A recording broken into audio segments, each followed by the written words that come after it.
All right, thank you all again for joining me. I look forward to discussing our executive MBA program in Washington, D.C.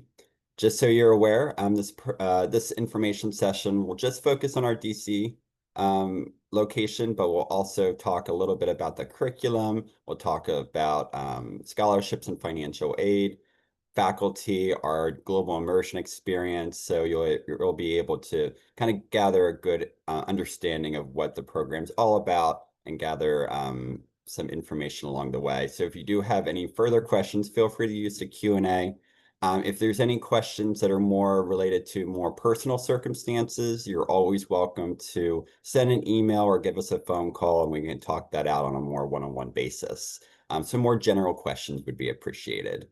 But with that being said, let's go ahead and get started. Like I said, I'm Dennis Green. I'm a member of the admission committee for both of our programs in New York and in DC.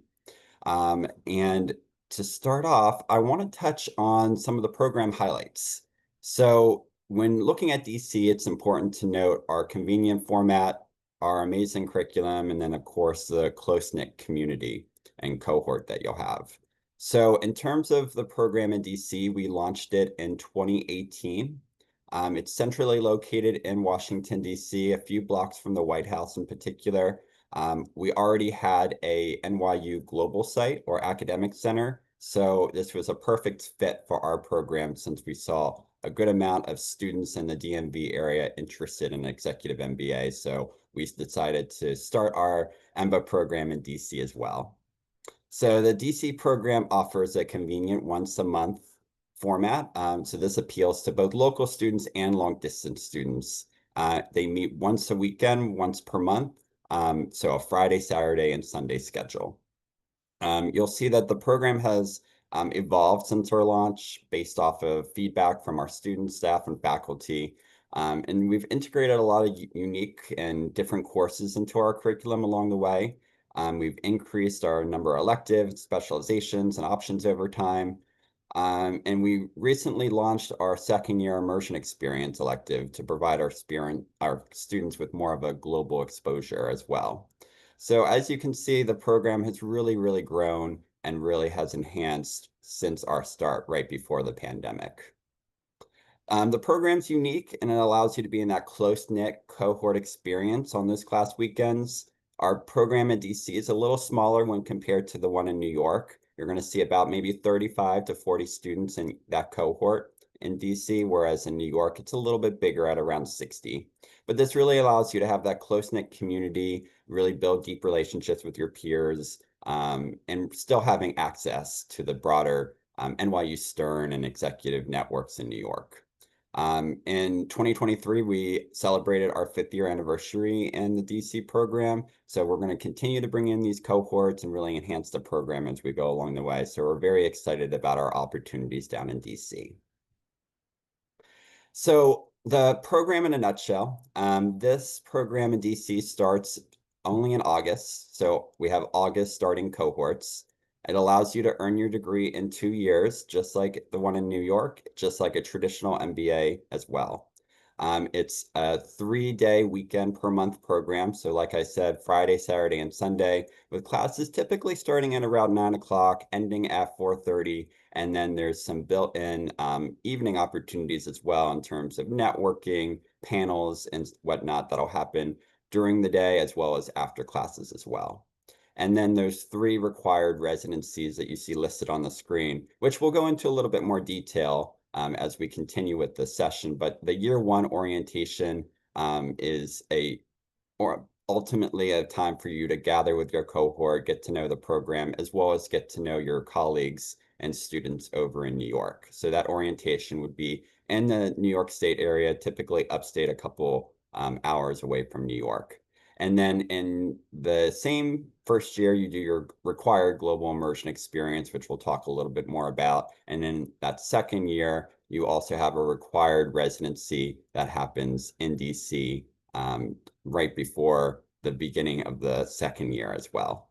And then when everything's said and done, you do gather that MBA in general management, same ultimate degree and curriculum that you would see in any other MBA program at Stern. So let's talk a little bit about the benefits of our program. We know that students are busy. You're professionals, you have your personal lives. So the EMBA program in DC really offers that immersive on-campus experience in that once a month format that's manageable for many busy executives like yourselves. Our program is small, usually around 40 students. In each cohort, like I mentioned. So the program really offers an intimate setting to develop more deep relationships with other students as well as faculty. Our core courses, so those core courses in your first year, will be with your full cohort of typically 30 to 40 students, while your electives can range in size from 10 to maybe 30 students, depending on the class. And those electives take place in that second year. And we'll talk a little bit more about the curriculum in the next slide. So this really allows you to have more of those deep discussions and conversations with a smaller format. Our EMBA faculty are coming from New York. They travel down for these weekends to teach in the program. So this really allows you to have those rigorous academic learnings from across both programs, as well as really get to know your faculty, given the size. And since they're already down in New York as well, or down in DC as well. They're going to be available after classes to have lunch with students. They're going to have office hours. They're going to really allow you to have more of a face-to-face kind of contact with them to really get the most out of the program since they're already down in DC. The program itself really provides great flexibility in completing coursework between class weekends. So students typically report spending an average of maybe 10 to 20 hours per week on assignments, projects, readings, and study outside of class weekends. And with this once a month format, you really do have the chance to complete the deliverables that you really need to complete throughout the month. And if you need to take a week off for work or personal reasons, you're able to do so and really allow yourself to catch up the following week. So really that flexibility is going to be key, especially in our DC program. Finally, the monthly class weekend format enables us to have a broader geographical diversity in our cohort, so you're able to build a broader network. Because of this, we have students in our DC program from across the US. In fact, 30% of our cohort actually comes and travels over 40 miles to campus for those class weekends. So if you are one of these out of town students, you'll note that we do have complimentary accommodations arranged by our team for traveling over 40 miles. And that's something that's listed on our website with a little bit more detail. But this does allow our students to really take advantage of the DC location and travel in to have this once a month format possibility. So let's talk a little bit about the curriculum. Our curriculum's listed here on the screen. Our core curriculum really allows you to take courses to ultimately gather that MBA experience. So courses in the finances and marketing, strategy, accounting, you name it. These are going to be fundamental courses to really allow you to get a foundation that you need for an MBA. And then in that first year as well, you take that global immersion experience. So you're able to study abroad for a week with the rest of your cohort. And that would be a required experience that you'll take in that first year. Second year, electives. This is going to ultimately be an opportunity for you to dive a little bit deeper into a discipline or area of focus that you have a passion for. You have the chance to work with our advising team and faculty to kind of choose which electives are best for you. We have a lot of our students that might choose specializations, which are listed on your screen here. Anything from maybe leadership and change management to maybe strategy, business analytics, really to define your elective experience and provide a roadmap of what courses might be best fitting. Typically, students will choose a specialization. Sometimes they'll choose two. It does take planning and focus, but specializations are not required. So keeping that in mind too. So you're able to kind of mix and match and select electives based off of your choosing. And after those 2 years, after everything is said and done, you do gather that MBA in general management. So let's talk a little bit about the global immersion experience. This I always like to say is one of the hallmarks of the program. So as part of the core curriculum, all of our students in the cohort will embark on this GIE or global immersion experience, as we like to call it. It's ultimately an international residency that provides exposure to other global business centers. And all of our students will travel during this time, and it's going to be a part of your credits for your core courses. And it's led by a faculty member. Ultimately, it's going to provide engagement within the world of business beyond the classroom and to really broaden your perspective. During the GIE, you'll explore different business cultures, dynamic markets, visit different business leaders, representatives from diverse industries, financial services to manufacturing, consumer products, you name it. So a lot of different wide open industries to really deepen your global perspective. And in a lot of cases too, you're going to be able to visit different government agencies as well. All while you're doing this with the rest of your cohort, which will provide an opportunity for you to continue your networking and really bond with one another in that global environment. The global immersion experience, ultimately would be an option for your second year as well. So you can do this again at a different location as part of the elective program. But again, that is an optional opportunity, but the majority of our students do take advantage of that second year opportunity as well. When thinking about the GIA, just keep in mind that this is completely planned out and arranged by our faculty and staff. So they pick out the location based off of current business trends that are happening in the world. And all of these visits and opportunities and activities are planned by our faculty and staff. So it really allows you as a student to take advantage of the learning and experience without worrying about all the finer details and planning a trip like this.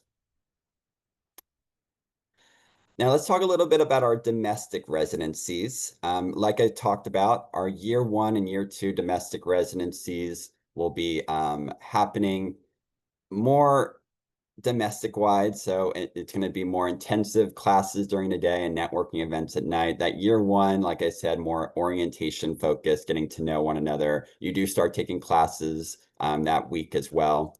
And then year 2, it's going to be on site in DC with more intensive studies as well to kind of jumpstart your year 2 opportunities.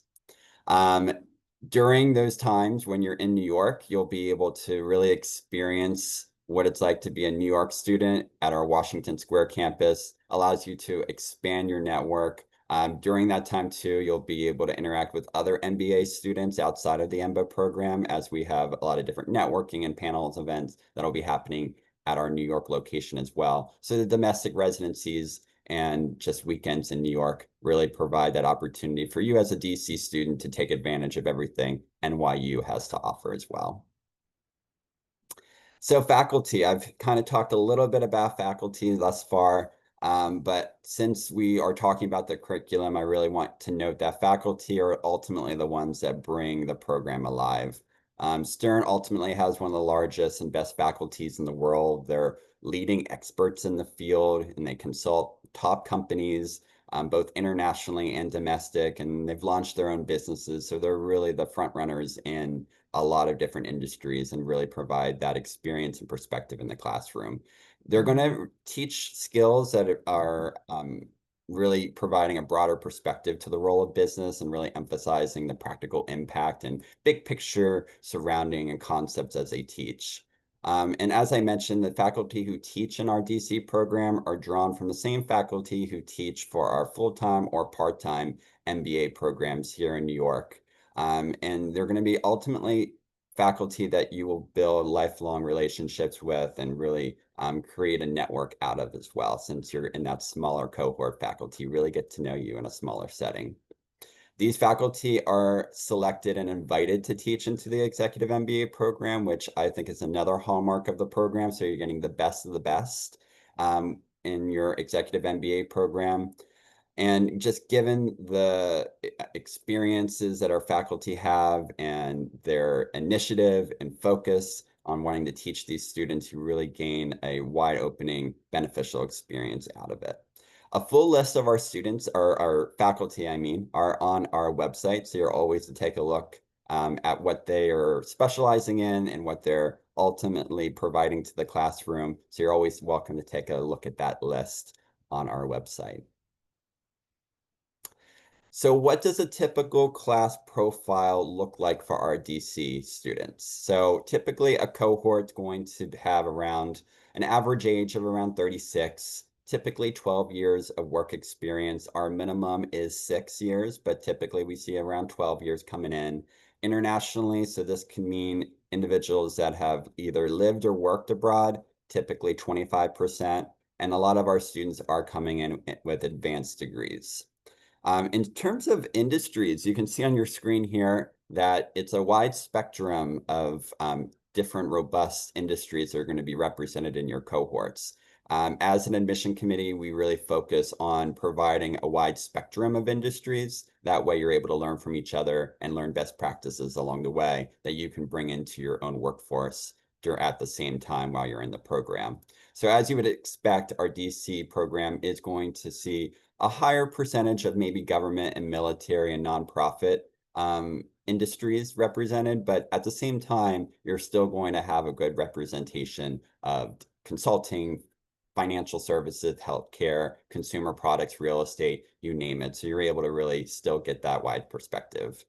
And one of the really unique opportunities that you'll see in the Executive MBA program is our study groups.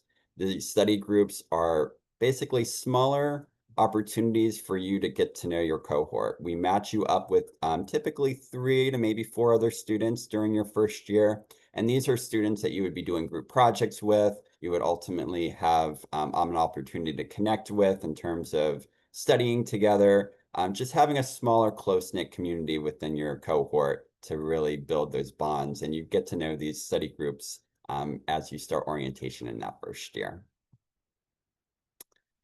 So resources, when gathering an MBA, the resources is another key to success. So in order to help you really balance the rigors of the program itself, I always like to mention that you're going to have really a dedicated staff to assist you along the way and a great community as you complete your program. Our dedicated student services team provides a high level of service. They're going to get to know you as a student personally, and they're always available to answer questions. And they manage the logistics of everything that you would have to do in the program. So in terms of like studying, study materials, books, they're going to be delivered on class days, so you don't have to worry about that. Breakfast, lunch, and snacks are going to be provided by our student services as well. And they're going to be on site during those class weekends to allow you to ask those questions. And they also really work on being kind of that liaison between the student and faculty at the same time and the rest of the administration. So you'll have access to different Stern-wide affinity groups as well, and special interest groups and events and conferences to really make your time as a Stern and EMBA student beneficial. There's a range of clubs and activities that you'll be able to get involved in, whether in DC or in New York. So there's always going to be something for you to do outside of the physical classroom as well. And as an alum of the Executive MBA program, you'll be able to deepen your EMBA network by also having access to our over 110,000 alumni within Stern across the world. So you'll have access to our online directory with alumni information. Our career services will provide career coaching on a more one-on-one level for you to gather practical skills. There's going to be resume postings on through our alumni network. There's going to be really a lot of opportunities for you to get to know alumni and get to know the rest of the Stern community through different networking and access to our career development team. And I always like to mention too that once you graduate from Stern, you'll have these lifelong benefits. And one of these unique lifelong benefits is gathering 2 tuition-free in-person executive certificate courses per academic year. So you're able to continue that learning as you leave the program as well. So we talked a little bit about professional development already, but to give a little bit more detail, we have our working professionals team, or as I like to call our careers team, and they provide that one-on-one coaching. So what happens is when you start the program during orientation, you meet with our career coaches, and they're going to start talking about how their resources work. So they will sit down with you and start talking about what your goals are, short-term, long-term, and they're going to be able to provide a tool set and path to help you be successful in the program and even after. So these are going to be ongoing conversations, and a lot of the tools that they provide can be anything from connecting you to different community members or Stern alums or faculty, and having that chance to build those conversations. It could be going to conferences and panels. It's going to be a very much a personalized experience. And along the way, your goals might change. So they're going to be able to work with you as those changes might come about. So that's one of the really unique benefits is having that one-on-one coaching that will be available for you in the program and even after you leave as well. It'll be one of those, again, those lifelong benefits. And we talked about the alumni network, how large it is and how much access you'll have to it as well. And then that lifelong learning, really being able to gather the benefits of the alumni network, different networking that'll happen even after you leave the program, and then those executive courses that'll be free of charge after you leave as well. So with all that being said, let's talk a little bit about tuition and financial aid. So the tuition is listed here on the screen for this coming year. This is the tuition for the whole program. So for all 2 years, this is the tuition. It's going to include everything that you see listed here, whether it's books, the global immersion experience, orientations, fees, meals, online resources. The only thing that ultimately would not be included would be hotels and passports that you need for the global immersion experience, but everything else listed on the screen is included. And with that being said, we understand that financing this program is important.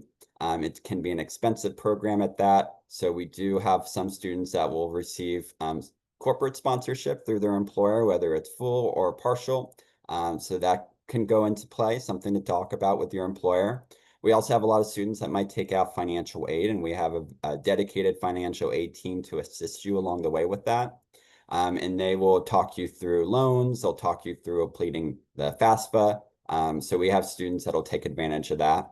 Scholarships are merit-based, purely based off of your academic and professional experience. Our admission process is holistic in that sense. So when we consider you for scholarships in the admission process, as long as you indicate that you are interested in receiving a scholarship, we'll consider you for such. So just making sure that you're double checking the application for that.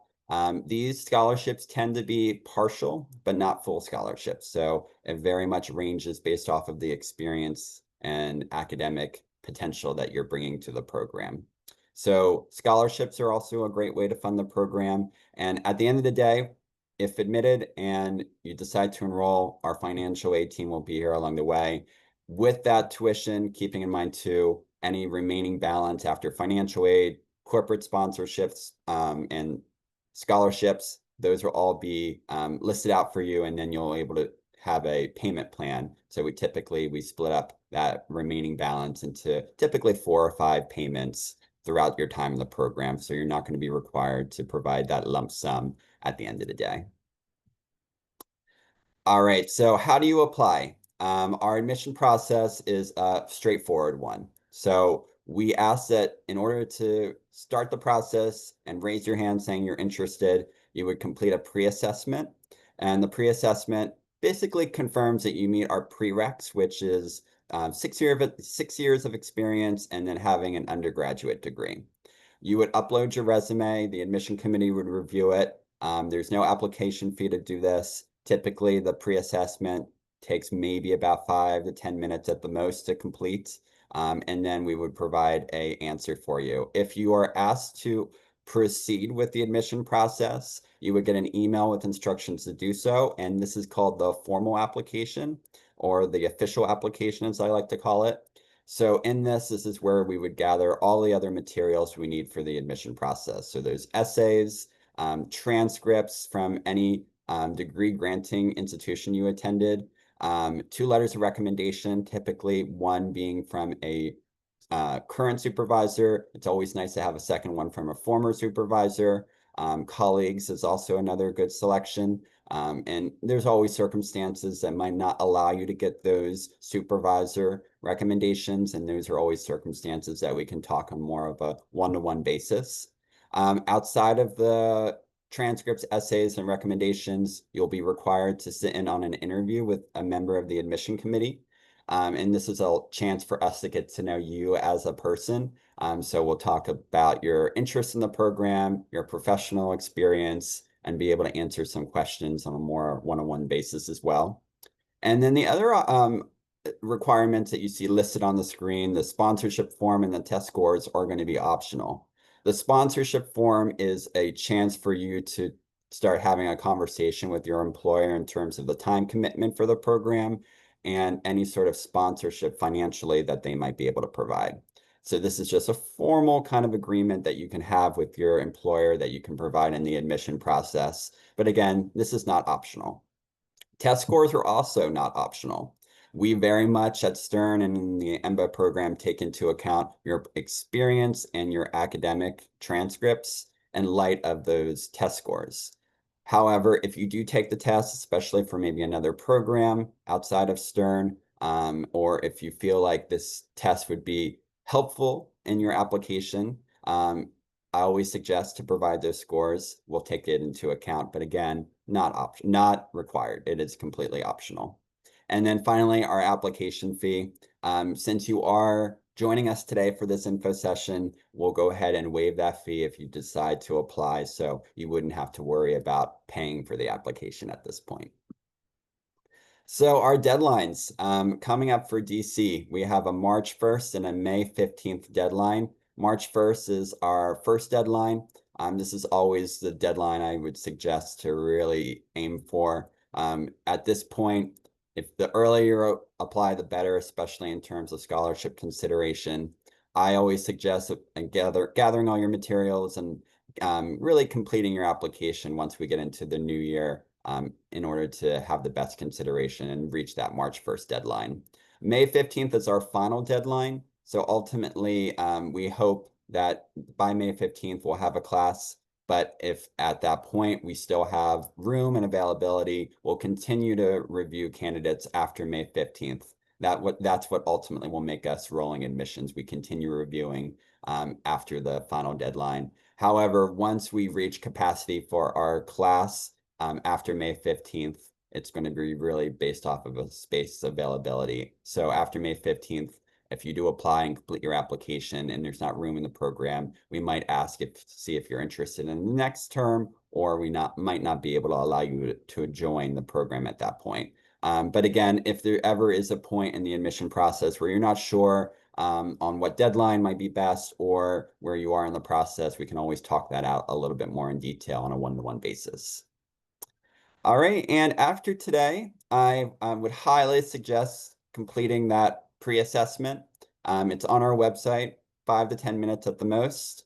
On our screen here, you'll see our contact information. You can always email or reach out if you do have any further questions. But with that being said, we have about 10 or so minutes, give or take. I want to make sure we have time to answer any questions that you might have. And I know we had a few pop in over the session. So let me go ahead and gather that. As I gather these questions, if you do have any further questions, feel free to use the Q&A.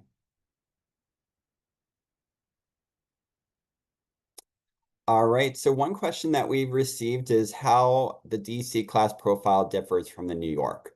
The biggest difference in terms of the profile is going to be the number of students.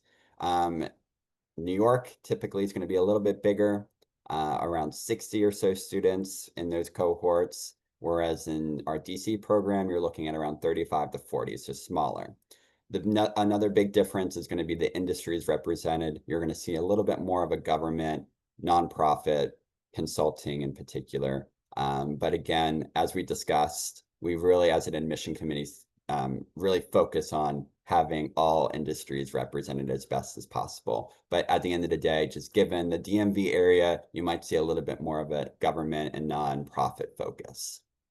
But in terms of just generally the class profile in terms of age and experience, it's very similar to our New York cohort. So typically a good majority of our students are coming in with advanced degrees. Typically their average is going to be mid to late 30s, typically with over 10 years of experience. That's typically what we see in both cohorts at the end of the day. So another question we received is, can the second year be done at our New York program, our New York location? So to answer that question, it's really just based off of how you do in the DC program in your first year. It's based off of a case-by-case circumstance. It's not guaranteed. So if you start in DC, you would have a conversation with our faculty committee as well as student services to discuss if the New York program is better fitting for you. And then that would be an opportunity that would be purely based off of them and your performance in the program thus far. So not guaranteed. The expectation is when you're in the DC program, you are staying in the DC program for those 2 years. And likewise for our New York students, if they start in the New York program, we want them to finish in the New York program, but there's always circumstances that might come about.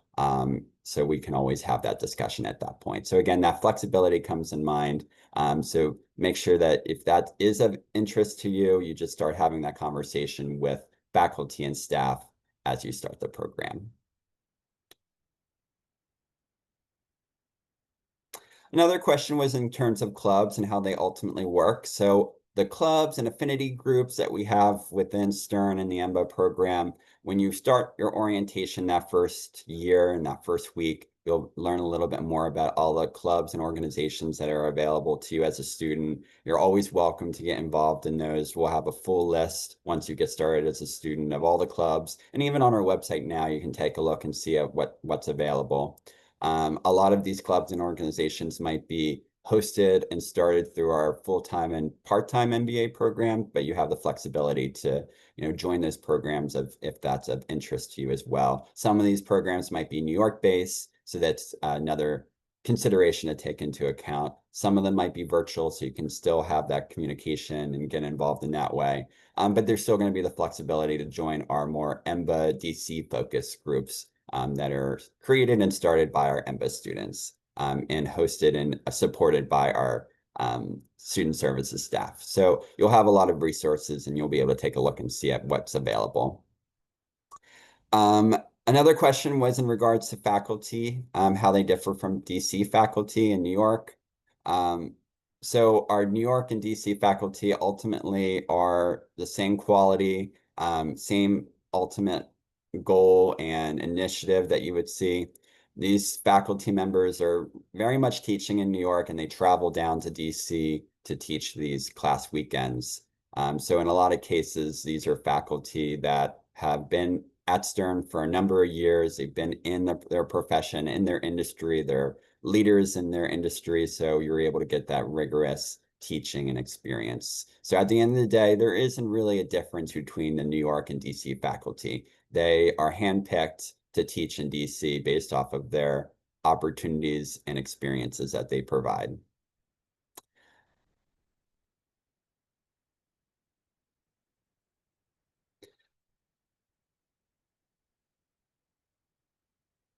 All right, sorry about that, looking over the question. So should the free executive courses after graduation be the same format that we graduated from? So in terms of the executive courses that are considered lifelong benefits, these are courses that vary in formats. So some of them might be virtual, some of them might be in person, some of them might be week-long, some of them might be over the semester, some of them might only be day ones. It really just depends on what's being offered through our executive education. So it varies, and you'll be able to see a list of these courses from year to year, and whatever might be of interest to you, you're always welcome to take advantage of that based off of what's best for your own availability and what might be of interest to you. So you'll be able to see those opportunities in the different formats, but typically virtually or in person in New York, those are typically where those experiences will be taking place.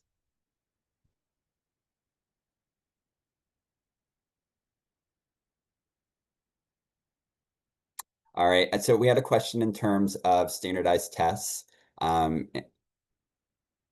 In terms of standardized tests, it's very much that optional feature. We very much do take into account your experience, your academic experience as well from your undergraduate experience, and even in some cases, your other graduate experiences that you have to determine your ability for the program. Test scores very much are helpful in some cases, but again, not required.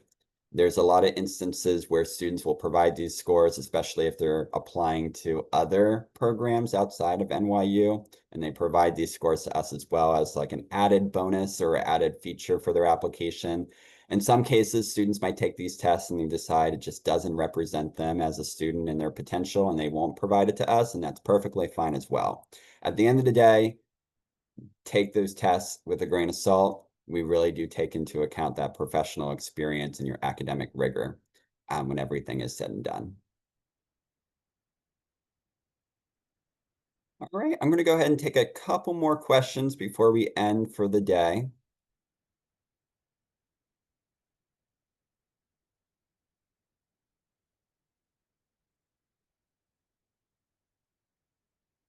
So one of the questions we did receive was, does the program mainly focus on finance?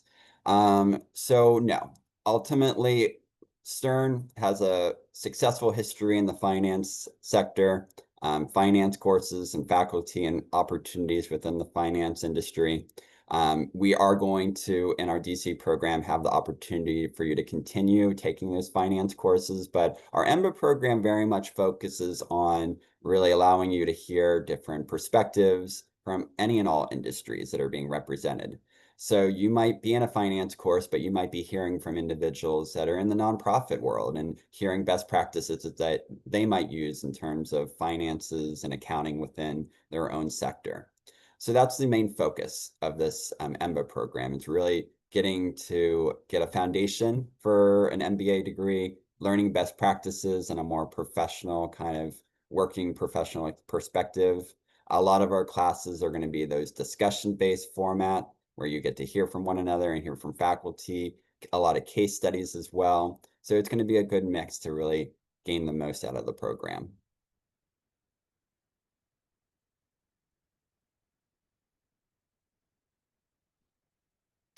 So we did have a question in terms of January 2026. So our January cohort is only located in New York. If you're interested in starting in January, you're welcome to apply to our New York program, but in our DC program, it's only going to be starting in August. So that's the only starting point that you would have for our DC program.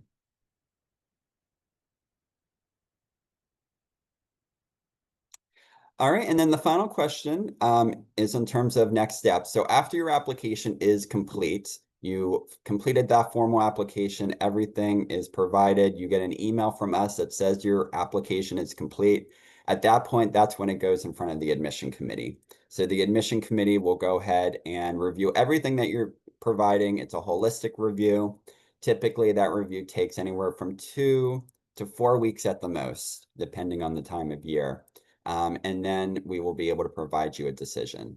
When that decision is provided, it's going to be provided in your admission portal. You'll be notified through email when it's available. You'll be able to see what that decision is. And if admitted, you'll be informed on any scholarships that are being provided, next steps, your deposit deadline. And when admitted and you have that deposit deadline, once you secure your seat in the class by submitting the deposit of $5,000, that'll allow you to officially start preparing for the program and working with our student services team. So in terms of the admission process, once it's complete and ready to go, 2 to 4 weeks in order to get a decision.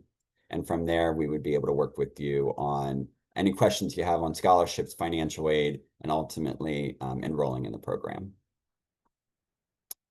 All right, good. Well, if there's any questions that maybe I didn't get to, you're always welcome to email. I'm more than happy to answer that. But again, I really want to thank you all for joining me today. It might be your lunch hour for some people, especially on the East and Central time zones. But again, it was a pleasure to meet you. I hope to see you in person down the road. We have a lot of different events that'll be happening in the spring in particular down in DC, whether it's panels or whether it's just opportunities to get to know different current students as well. We have class visits, so if you're interested in sitting in on one of our classes and gain more of that perspective there, you're welcome to do so. Class visits, you can always email us, or there's a link on our website. But again, it's been a pleasure, and I look forward to hearing and talking to you all soon. Enjoy the rest of your day.